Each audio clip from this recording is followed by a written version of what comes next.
Good morning, all of you. In today's lecture, I'm going to start the unit second, which is the data management and processing systems. So, in this unit, the part which is covered that is related to the data management. That means how the data is managed related to the geographic area. Then stages of spatial data handling. That means how the data is handled. Then the database management system. That means which type of database management system is used for designing a mapping or a representation. Okay, geographic representation, and the different databases that are used in GIS. Okay, so first of all, see first point, which is hardware and software trends.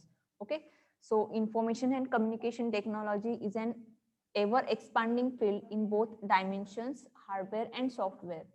Advances in computer hardware seem to take place and ever increasing rate. So computers are also becoming increasingly portable while offering this increased performance. So to support these hardware trends, software providers continue to produce application programs and operating system that provide a lot of more functionality. So hardware, when we can use software, then software are used to produce different application programs, and it provides the major functionalities. Okay, software use केले तर त्याच्यामध्ये major functionalities use करू शकतो आपण. And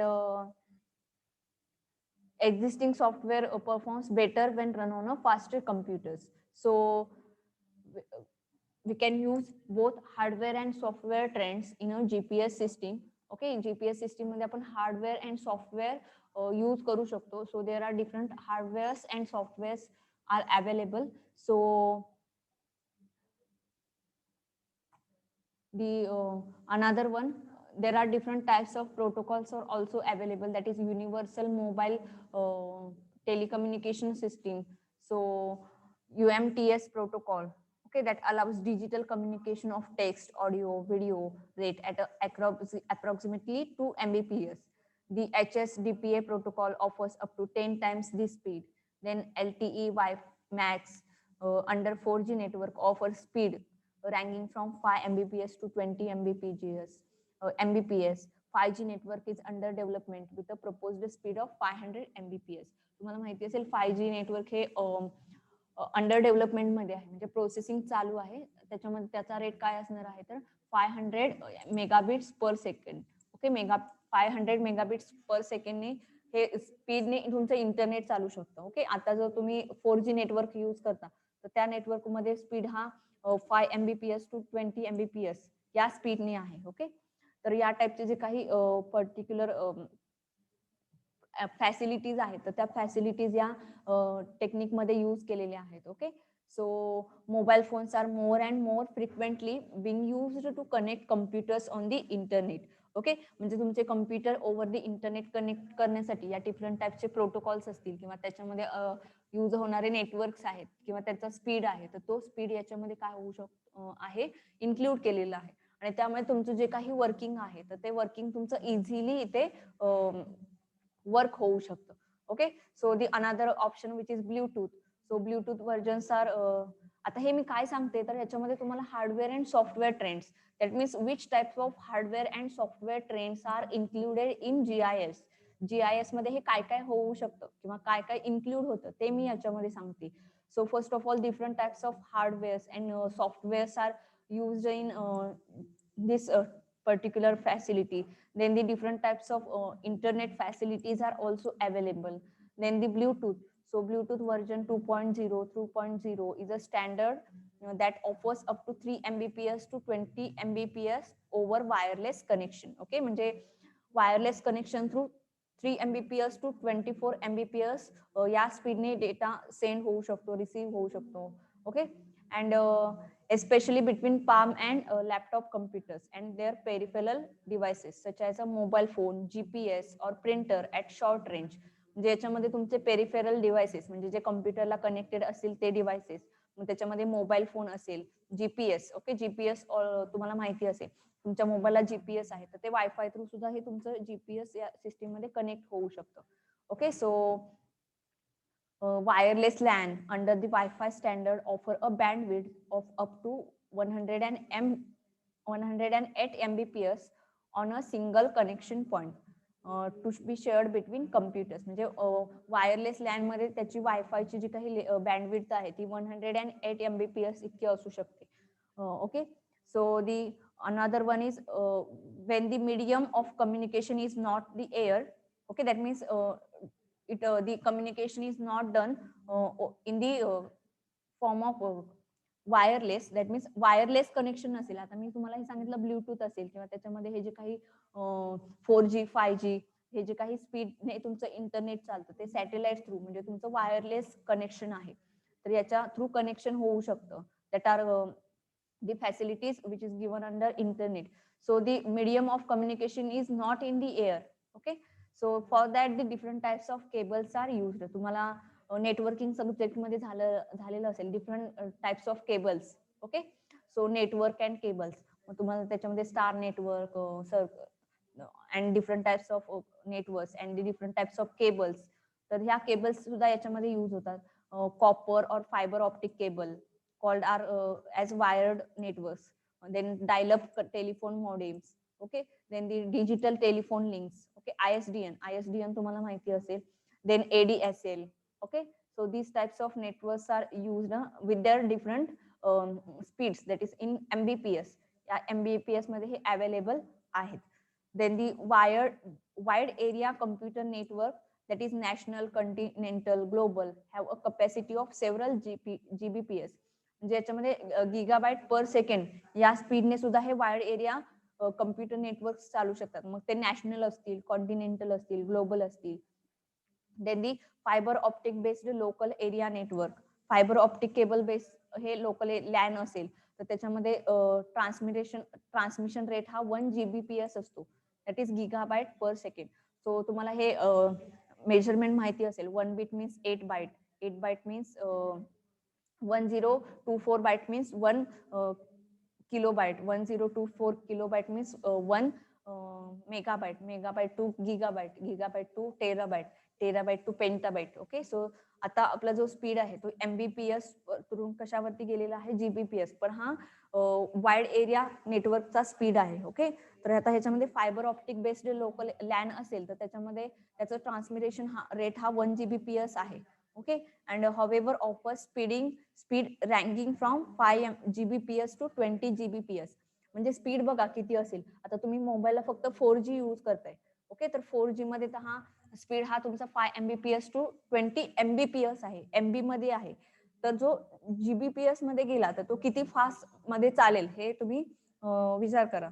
तर या टाइपचे जे काही स्पीड रँकिंग आहेत तर हे याच्यामध्ये यूज केले जाऊ शकतात आणि या पर्टिक्युलर थिंगचा आपण GIS मध्ये यूज करू शकतो. ओके, तर आता याच्यामध्ये मी कोणते कोणते पार्ट सांगितले तर हार्डवेअर, सॉफ्टवेअर, त्याच्यानंतर असतील डिफरंट टाइप्स ऑफ नेटवर्क्स.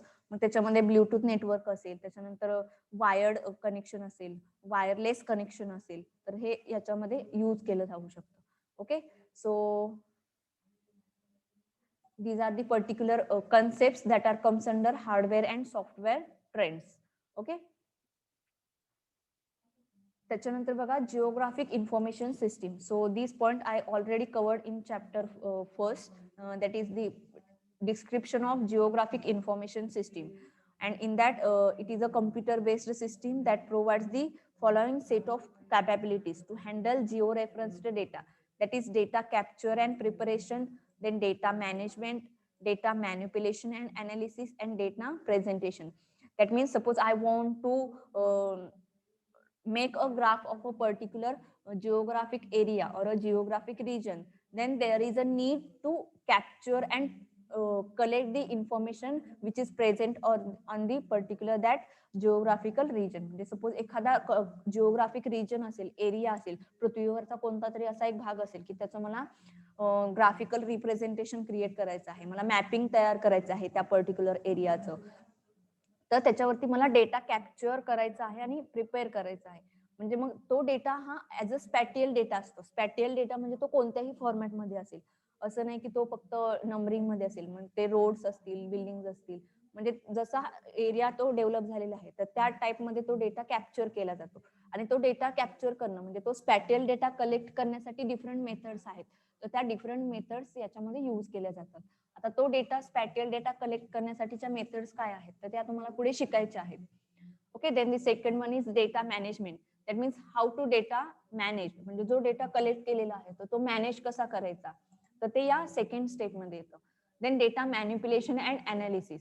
मग तो डेटा आपल्याला मॅनिप्युलेट कुठं करता येईल किंवा त्याचं अनालिसिस कसं करायचं आहे, मग तो आपल्या प्रेझेंटेशन मध्ये कसा प्रेझेंट होणार आहे, तर हे त्याच्यामध्ये अनालाइज करायचं. And after that in the last stage data presentation. And after this analysis we are going to present that data on a particular map or a graphical representation. Okay, म्हणजे तो आपण नंतर graphical represent करणार आहोत. So these are the particular steps or the particular capabilities of a geographic information system. Okay.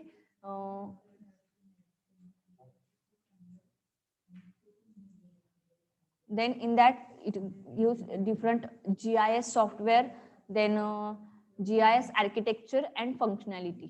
Okay, so याच्यामध्ये आपण हे 2 point बघणार आहोत. याच्यामध्ये जिओग्राफिक इन्फॉर्मेशन सिस्टीम मध्ये या कॅटेगरीज आहेत किंवा कॅपॅबिलिटीज आहेत की in this 4 capabilities any of the geographic area is converted into a graphical representation. म्हणजे हा या कॅपॅबिलिटीचा यूज करून किंवा या स्टेप्सचा यूज करून आपण कोणताही जिओग्राफिकल एरिया हा ग्राफिकल रिप्रेझेंटेशन मध्ये कन्वर्ट करू शकतो. ओके, सो आता हे स्टेप्स झाल्या, त्याच्यानंतर हे डिस्क्रिप्शन याच्यामध्ये वेगळं आहे. GIS planning project requires data sources that is spatial and non spatial. Okay, मी काय सांगितलं की याच्यामध्ये डेटा सोर्सेस अवेलेबल असणं गरजेचं आहे किंवा तो रिक्वायर्ड आहे. मग त्याच्यामध्ये तो स्पॅटियल असेल किंवा नॉन स्पॅटियल असेल.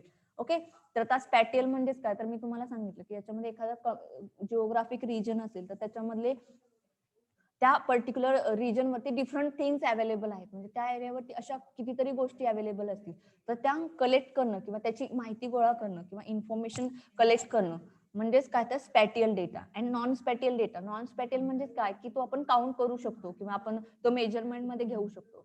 That are non spatial data. Okay, so from different institute like national mapping agencies. So that types of agencies are available, that is national mapping agencies, just like Survey of India, then geological, that is USGS of United States, GSI in India. That types of agencies are available, that is soil related information which is captured as SLUSI in India, Forestry Survey Institute, that is FSI in India, and National Census Bureau, that is related to calculate the census. Okay, then the data sources obtained may be from different time periods and the spatial data may be in different scales or projections. Okay, म्हणजे हा स्पॅटियल data हा different स्केलने असू शकतो किंवा projection मध्ये असू शकतो. कारण मी काय सांगितलं की त्या पर्टिक्युलर रिजन मध्ये डिफरंट टाइमच्या थिंग्स अवेलेबल असतील तर त्या डिफरंट थिंग्सचा डेटा कलेक्ट करण्यासाठी आपल्याला डिफरंट स्केल्स यूज करावे लागतील, प्रोजेक्शन यूज करावे लागतील. म्हणजे तुम्हाला असा काही डेटा असेल की तुम्ही डिरेक्टली त्या रिजन वरती अवेलेबल जाऊन म्हणजे राहून किंवा त्या एरियावरती जाऊन तुम्ही तो कॅल्क्युलेट करू शकता किंवा त्याच्यामध्ये तुम्ही पिक्चर्स घेऊन त्या एरियाचा स्टडी करू शकता. ओके, म्हणजे तुम्ही जाऊन सपोज त्या एरियाचे कॅमेरा पिक्चर्स कॅप्चर केलेत आणि त्या पिक्चर्सचा स्टडी करून तुम्ही ती इन्फॉर्मेशन कलेक्ट करू शकता. दॅट इज स्पॅटियल इन्फॉर्मेशन किंवा स्पॅटियल डेटा. सपोज तुम्हाला ते तसंही दिसत नसेल, तो रिजन एकदम असा वेगळ्या ठिकाणी असेल तर तुम्ही तुमचे सॅटेलाइट थ्रू तुम्ही त्या पर्टिक्युलर एरियाचा स्टडी करू शकता. ओके, सो तुमच्याकडे आता नवीन कन्सेप्ट आहे ती ड्रोनच्या सहाय्याने with the help of drone you can study on that particular area. Okay, हे डेटा सोर्सेस आहेत की त्याच्यामधून तुम्हाला डेटा काय होणार आहे, कलेक्ट होणार आहे. मग याच्यामध्ये या इन्स्टिट्यूट्स आहेत. Okay, so with the help of a GIS, the spatial data can be stored in digital form in world coordinates. Okay, आणि त्यामुळे GIS चा यूज कुठे होतो, तर with the help of GIS the spatial data can be stored in a digital form. Okay, म्हणजे तो GIS मधून आपण हा जो काही स्पॅटियल डेटा आहे जिओग्राफिक एरियावरचा तर तो आपण डिजिटल फॉर्म मध्ये कन्वर्ट करू शकतो. म्हणजे त्याचा आपण ग्राफिकल रिप्रेझेंटेशन क्रिएट करू शकतो आणि ते डिजिटली असणार आहे. Okay, so this makes scale information unnecessary and the conversion between map projection can be done easily with the software. Okay. आणि त्याच्यामध्ये आपल्याला काय गरज आहे की याच्यामध्ये हे जे काही मॅप प्रोजेक्शन करणार आहोत किंवा जे जिओग्राफिक एरियाचं कन्व्हर्जन आपण डिजिटली करणार आहोत, तर त्या कन्व्हर्जनसाठी आपल्याला कशाची गरज असणार आहे, तर सॉफ्टवेअरची गरज असणार आहे. So there is a need to convert that particular map projection which is present on a geographic area, there is a need of a software. आणि हे आपल्याला ट्रान्समिट करण्यासाठी डिजिटल फॉर्मॅटमध्ये आपल्याला सॉफ्टवेअरची गरज आहे. ओके. आणि त्याच्यामध्ये हार्डवेअरची गरज कुठे असणार आहे, तर तुम्ही जो काही स्पॅटियल डेटा कलेक्ट करणार आहात on that particular geographic region or a geographic area, there is a need of different hardwares. Okay. त्याच्यामध्ये आपल्याला हार्डवेअरची गरज असणार आहे. ओके. सपोज आता तो जिओग्राफिक एरिया आपण कन्सिडर केला, रिजन कन्सिडर केला, तर त्याच्यावरती अवेलेबल असणारी सॉइल, सॉइल म्हणजे काय तर माती. So I want to find out the particular value of that soil किंवा ते सॉइल मेजर करायची आहे, तर त्याच्यासाठी सॉइल मेजरमेंटचे डिफरंट हार्डवेअर पार्ट्स अवेलेबल आहेत. तर तुम्ही ते सॉइल मेजरमेंटचं हार्डवेअर तिथे यूज करू शकता आणि ते सॉइल मेजरमेंट तिथे घेऊ शकता. तर या टाइपचे हार्डवेअर तुम्हाला इथे गरजेचे पडतात. So there is a need of hardware and software also in a GIS. GIS मध्ये हार्डवेअर आणि सॉफ्टवेअरचा यूज असणं गरजेचं आहे किंवा याच्यामध्ये होत असतो. Okay. So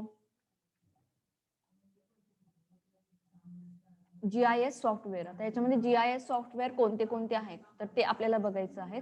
so GIS is a huge data source that stores spatial data, a toolbox, a technology, an information source, or a field of science.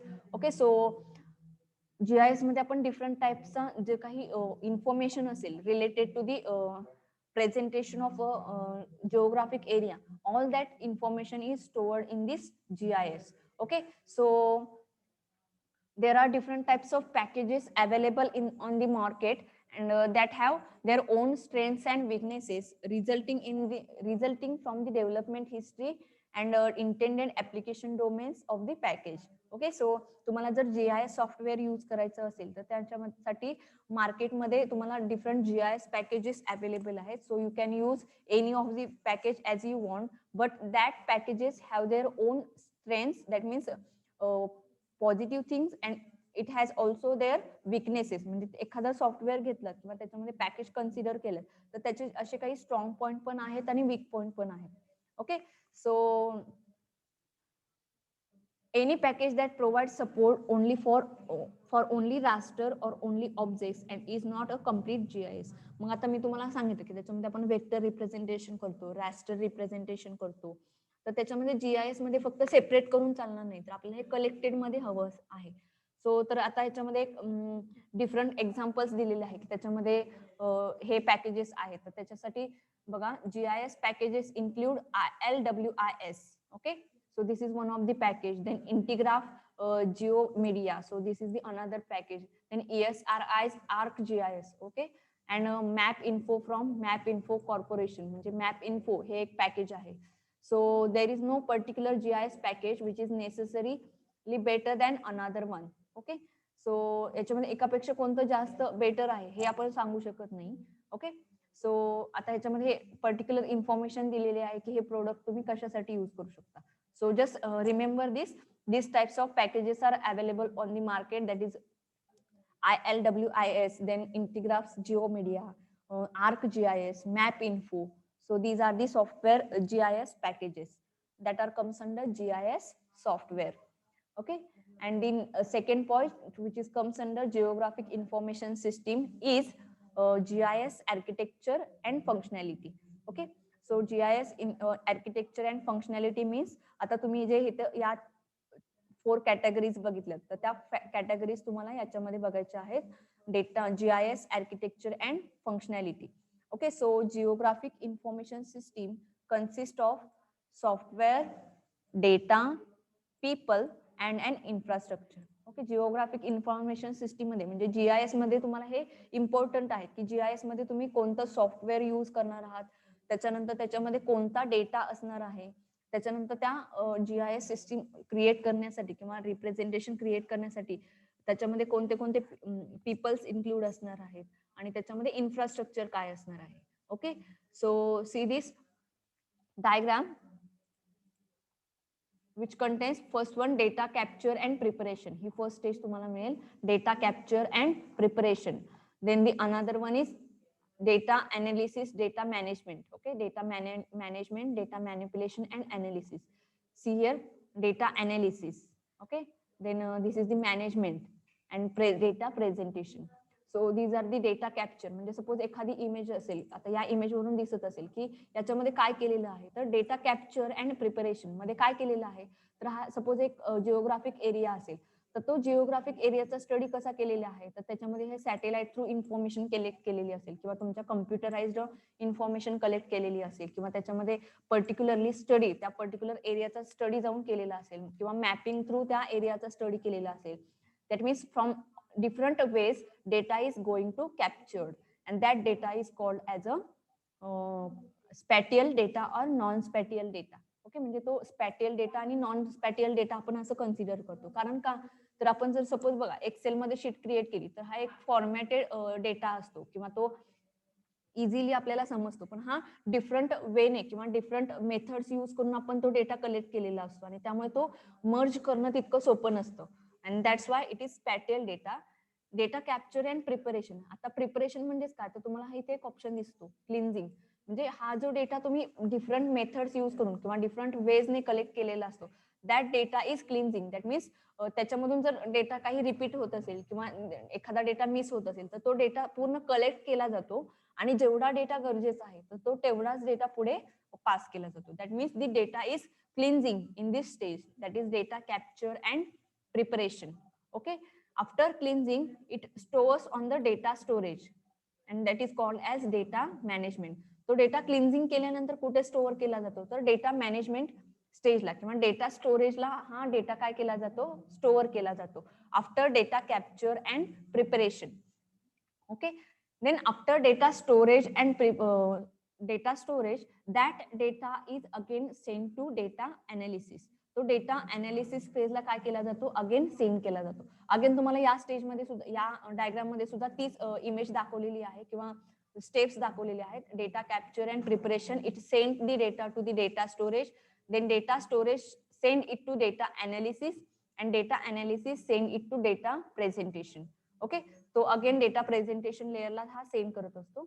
Okay, तर आता इथे बघा, data store after the data is stored in the data storage it send to the data analysis. Then there are different types of analysis methods are available. So by using that data, different analysis methods are applied on that data.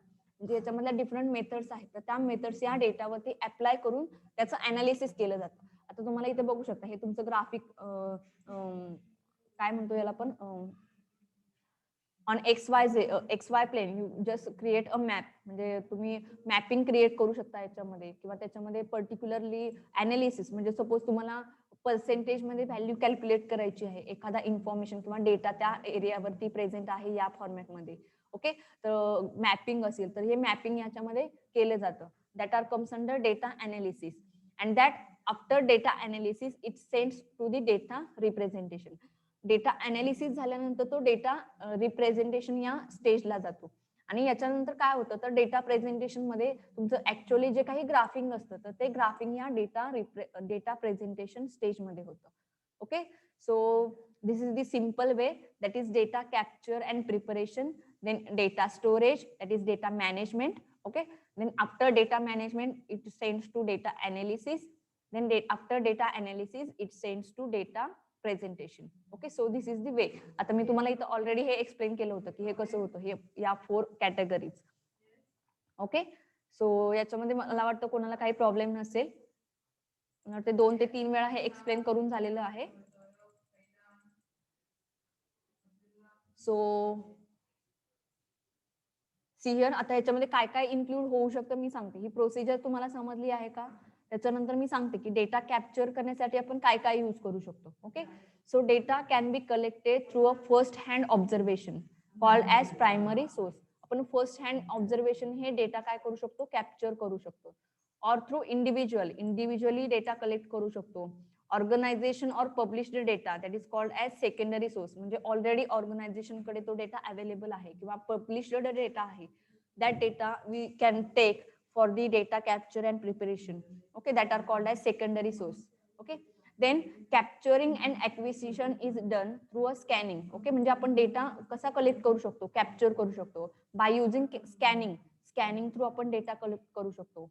Photogrammetric म्हणजे फोटोवरून data collect होऊ शकतो. That means we can study that particular area through a photographs. Then remote sensing. Remote sensing is also available for capturing the data. Then digitization of analog map. Then field survey. Field survey म्हणजे तिथे जाऊन त्या फील्डचा study करायचा.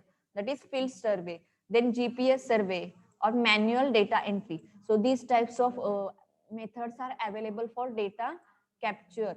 Okay. And this data is then prepared for an application under consideration by removing error, calibration, checking quality, rasterization, vectorization, that are comes under preparation. म्हणजे जो data collect झालेला असतो तर त्या डेटावरती एरर रिमूव्ह करून किंवा कॅलिब्रेशन मेथड्स अप्लाय करून quality check करून त्या डेटाची तर तो डेटा असा हा प्रिपेअर केला जातो नेक्स्ट स्टेज साठी. Okay, so that types of particular concept comes under data capture. The next one is data storage. So the different types of information required for a GIS require storage, which allows the information to be updated and queried for analysis by the user.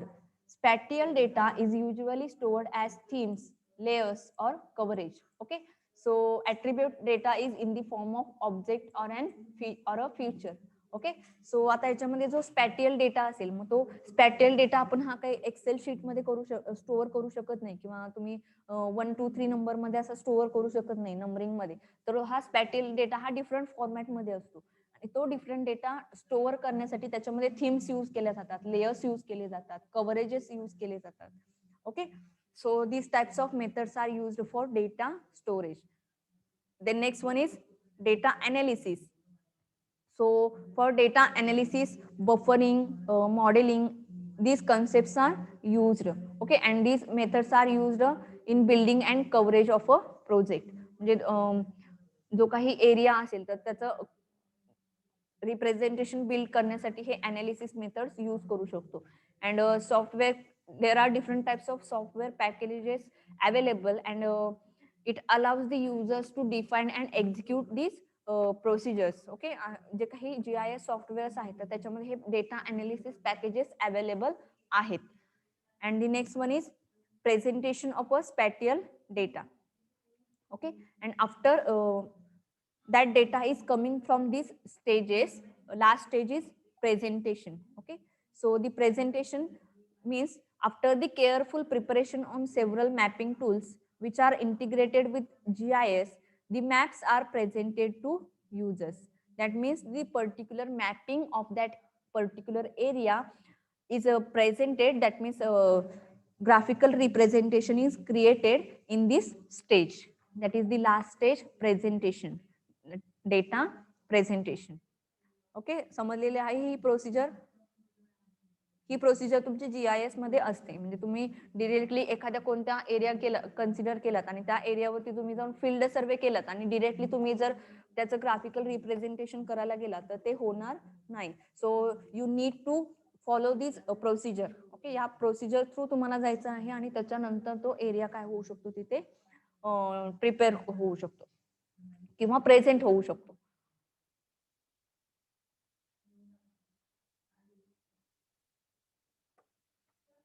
Okay, समजलेलं आहे हे सर्वांना.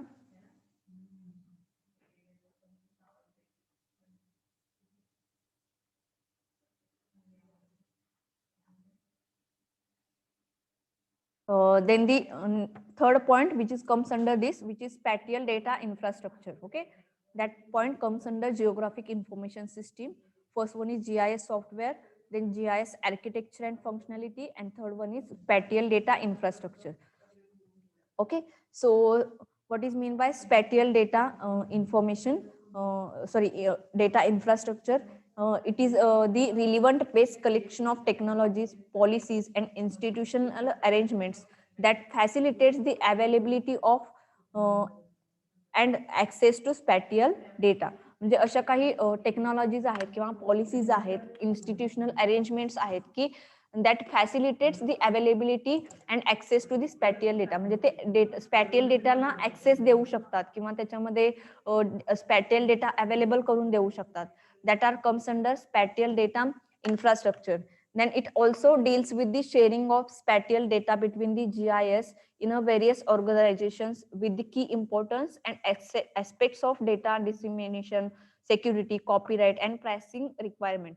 म्हणजे असे जे काही GIS organisations आहेत की त्यांच्याकडे ऑलरेडी हा स्पॅटियल डेटा अवेलेबल आहे आणि मग ते डेटा काय होऊ शकतात की युजर्सना किंवा अनादर पर्सन्सना तो अवेलेबल करून देऊ शकतात. मग त्याच्यामध्ये काही त्यांच्या कंडिशन्स असतील, मग त्याचे त्यांची सेक्युरिटी कंडिशन्स असतील, कॉपीराईट कंडिशन्स असतील, प्राइसिंग रिक्वायरमेंट्स असतील, तर त्या रिक्वायरमेंटनुसार हे स्पॅटियल डेटा ते प्रोव्हाइड करू शकतात. And that's why that organizations or the technologies institutions are called as a that are comes under spatial data infrastructure. Okay, तर या डेटा स्पॅटियल डेटा इन्फ्रास्ट्रक्चरच्या अंडर येऊ शकतात. Okay, so many organizations work in a cooperative setting in which geographic information is obtained from and provided to partner organizations and the general public. Okay, म्हणजे याच्यामध्ये हा data आपण त्यांच्याकडून घेऊ शकतो किंवा त्यांना प्रोव्हाइड करू शकतो. अशा काही ऑर्गनायझेशन्स आहेत. मग त्याच्यामध्ये अशा ऑर्गनायझेशन्स कोणत्या आहेत, तर त्याच्यामध्ये नॅचरल अर्थ data allows downloading GIS data from this particular link. म्हणजे याच्यामध्ये नॅचरल अर्थ डेटा जी काही इन्फॉर्मेशन आहे तर ती इन्फॉर्मेशन आपण या लिंक वरून डाउनलोड करून घेऊ शकतो. ओके, त्याच्यानंतर अनदर आहे open government data platform in India. म्हणजे ओपन गव्हर्नमेंट डेटा जी काही डेटा आहे तर तुम्ही ती या लिंक वरून घेऊ शकता. म्हणजे तुम्हाला सपोज एखादं रिप्रेझेंटेशन करायचं आहे आणि तुम्हाला ते रिप्रेझेंटेशन करण्यासाठी अशा काही स्पॅटियल डेटाची गरज असेल आणि तो जर डेटा तुम्हाला ह्याच्यातून मिळत असेल तर तो डेटा तुम्ही तिथून घेऊ शकता. ओके, म्हणजे हा ऑलरेडी आहे, तो फक्त तुम्हाला घ्यायचा आहे. तर या टाईपसाठी आपण हे यूज करू शकतो. Okay, so then the another one is SDI provides user with different facilities for finding, viewing, downloading and processing data. Okay, so because the organization in an SDI are normally widely distributed over space, computer networks are used as the means of communication. Okay, म्हणजे याच्यामधून तुम्ही different टाईपच्या facilities use करू शकता data find out करण्यासाठी, view करण्यासाठी, download करण्यासाठी किंवा प्रोसेस करण्यासाठी. Okay, so they are developed by different organization of which the most are the prominent, that is International Organization of Standardization, that is ISO, and the Open Geospatial Consortium, that is OGS. So that organizations are also here, so that are comes under spatial data infrastructure. Okay, तर या point मध्ये काय आहे तर याच्यामध्ये what are the different organisations and